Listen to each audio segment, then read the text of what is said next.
In the current presentation, today's presentation, let's quickly go through how the payment flow works, what are the various parties which are involved, how they collaborate and leverage each other to make a successful payment.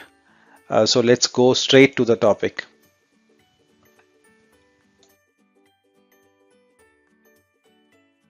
Start describing the flows. Let's quickly go through the main parties which are involved. So the first party here is the customer who is making a purchase. So the customer who is making a purchase is the first party. We have the shop. The shop is the one where he is purchasing the stuff and where he has to make the payment. And the shop is the one which is using a point of sale device for making the payments. So this point of sale device is basically given by somebody which is known as an acquirer bank or acquiring bank. So the bank which has installed the point of sale terminal at the merchant location. So this acquirer is the bank which has basically placed this device, and which is helping you iron out different challenges which are there in payment in a very streamlined and abstracted way. And then we have another party which is the card network payment process, also called as the payment processors. These are RuPay, Visa cards, Mastercards, different cards which are there, and these are basically the backbone of having the integration between bank A and bank B.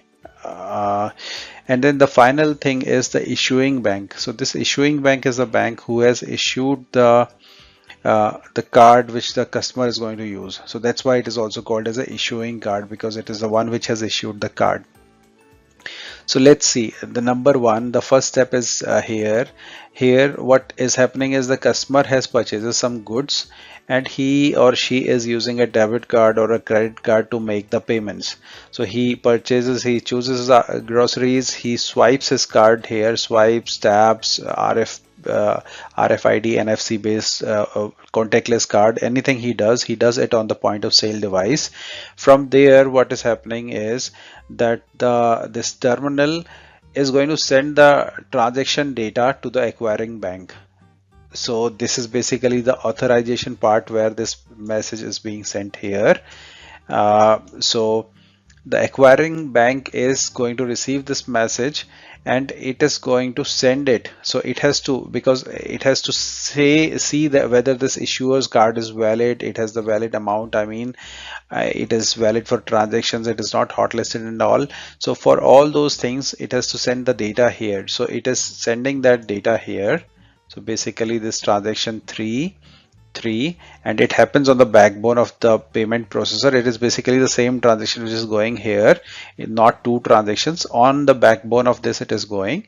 So the acquiring bank is sending the transaction data to the customers, the consumers issuing bank, and it is leveraging this card network. So it has sent it there, and this issuing bank, once it receives this data, it is going to authenticate. So this issuing bank is going to authenticate the data that whatever it has received is correct or not, valid card holder, based on the successful authentication and also based on the limit. So for example, if it's a debit card, whether the money is there in the account, or it is a credit card, then the credit limit is valid. So those checks it will make, and based on those checks it'll either validate the transaction or it is going to decline the transaction, and that result is going to come to the acquiring bank, and the acquiring bank notifies the merchant, which is the step number 5.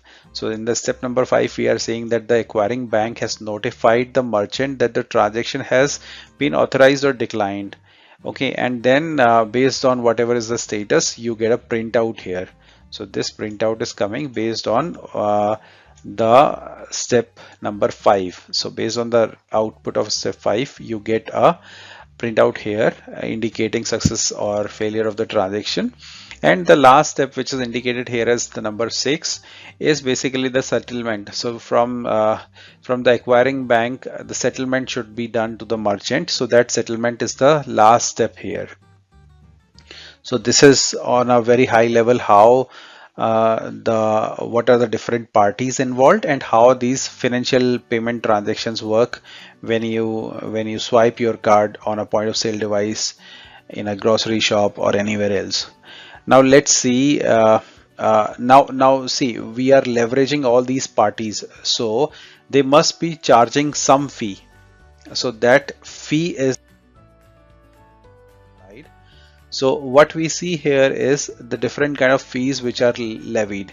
So this is the most important fee, and mostly this is the highest fee which is there. This is called the interchange fee. So this issuing bank is issuing the card, it is maintaining the card, it is basically holding the account of this customer, and whatever data comes, this issuing bank is responsible for authorizing, denying, maintaining the balance, all those things. So for this reason, issuing bank charges a premium, and that is basically a fee, and it is called an interchange fee. And we are seeing these numbers here, they may be here there, but roughly they may be correct and accurate. So 1.81% credit card and 0.3% for debit cards. Then these processors, so for example this Visa, MasterCard, these are going to charge you the processing fee, also called as widely called as switching fee, and this switching fee is basically from 0.15% to 1%, and Indian government is working towards making for RuPay this processing fee to be zero. And that's why Indian government is trying to push this RuPay. RuPay is a basically domestic card from India, and it is now they are trying to extend it to international level also, and there the switching fee is planned to be zero. But most of these processors are basically some organizations, profit making organizations, so you will see the switching fee between 0.15% to 1%. And then there is a fee which this bank also, because this is also helping, this is also party in this transaction, so it also charges some fee, 0.5% to 1% fee. So like I said, interchange fee is the highest, then this could be the second, and this is the acquirer fee is generally it is the minimum, because they charge some other fees also from the merchant, like the yearly maintenance of the point of sale or some other fees. So now we have one very important term called merchant discount rate. So all these fees which is being charged is basically called the MDR, and it is the sum of all the fees which is getting charged, and it is around 1 to 3%. So that's the MDR. And so that's why you may have noticed, especially in growing markets like India, that the merchant asks you to probably pay in cash or pay by UPI. UPI is again a payment methodology in India, unified payment. So wherein this MDR is very less, or government is trying to make it zero. So that's about the payment. I hope this is little clear to you now. Thanks for watching. Thank you.